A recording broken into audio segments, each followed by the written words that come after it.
It's not uncommon to hear urban legends shared on school playgrounds and around campfires, but what's less common is to find out that one of those stories is entirely true. Such is the case of the child whose skin turned a yellowish-orange after drinking SunnyD. This is Oddstrosity. Let's reset what's expected.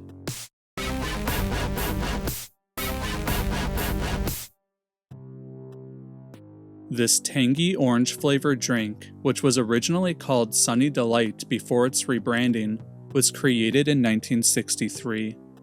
By the beginning of the 1990s, the product had been acquired by the Ohio-based company Procter & Gamble, who decided to take it overseas to the UK that same decade. To handle the drink's promotion in this new market, they recruited the services of the UK-based advertising agency Saatchi & Saatchi. Noting the success of the drink's US marketing, they chose to follow in its footsteps, only altering it slightly to better suit the UK audience, such as using the premise of their popular series of TV commercials and refilming it with British actors. The product became a phenomenon in mere months, rising to the number 3 spot of the country's best-selling soft drinks, only behind giants Coca-Cola and Pepsi. Stores couldn't keep the drink on shelves, selling out to long lines of customers with demand far outweighing the supply. Unfortunately, this success was in no small part due to a growing misconception amongst consumers. Marketing tactics were being used to make Sunny Delight perceived as a health drink comparable to fruit juice, when really it was mostly water and high fructose corn syrup, containing only around 5% juice. When the public became aware of this, sales took a hit. Saatchi & Saatchi pressed on into the 1999 holiday season, though, with a new commercial they hoped would help boost sales again. It takes place in a winter setting, featuring living snowmen getting a hold of Sunny Delight, and then having it permeate through their icy bodies, comically becoming like giant orange snow cones. The ad was innocent enough, but Procter & Gamble never could have foreseen how poorly timed it would be, and how another controversy would be right on its heels.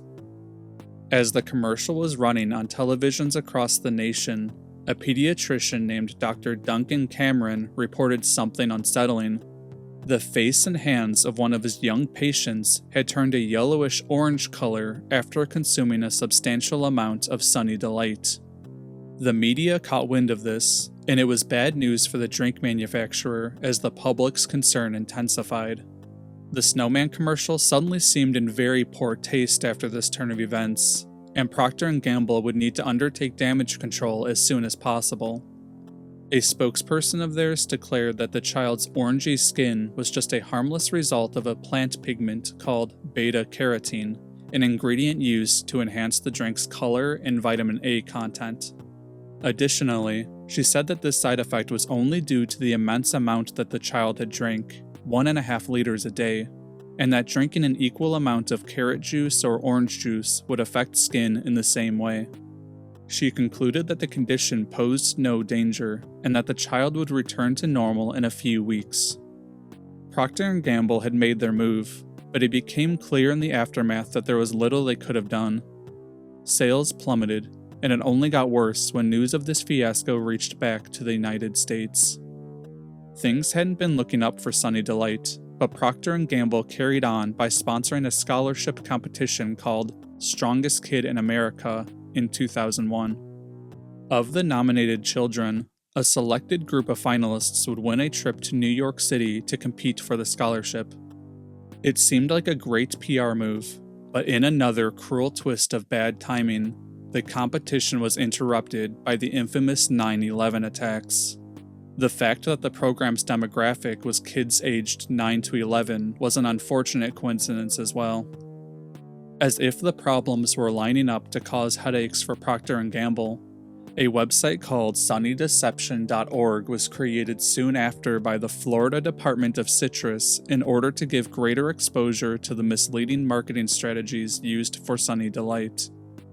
Following this history spattered with misfortune and strained public relations, it almost seems appropriate that Sunny Delight, by now rebranded as SunnyD, made a cryptic tweet in 2019 saying, "I can't do this anymore." Naturally, this sparked further controversy from people both concerned and annoyed for a range of reasons, such as how it could be taken as treating serious mental health issues as a joke. Whatever the cause behind this tweet, whether it be a dispirited intern, a publicity stunt, or a vague response to the NFL Super Bowl that happened that same day, it's emblematic of the brand's rough patches.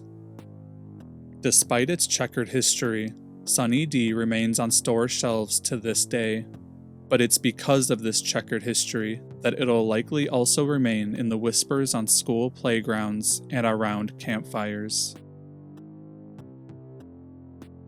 This has been Oddstrosity. Thank you for watching. If you'd like to support the channel, I designed some merch for you all, so please check the description for details. There's shirts, stickers, and all sorts of spooky stuff. Join me next time as we once again reset what's expected.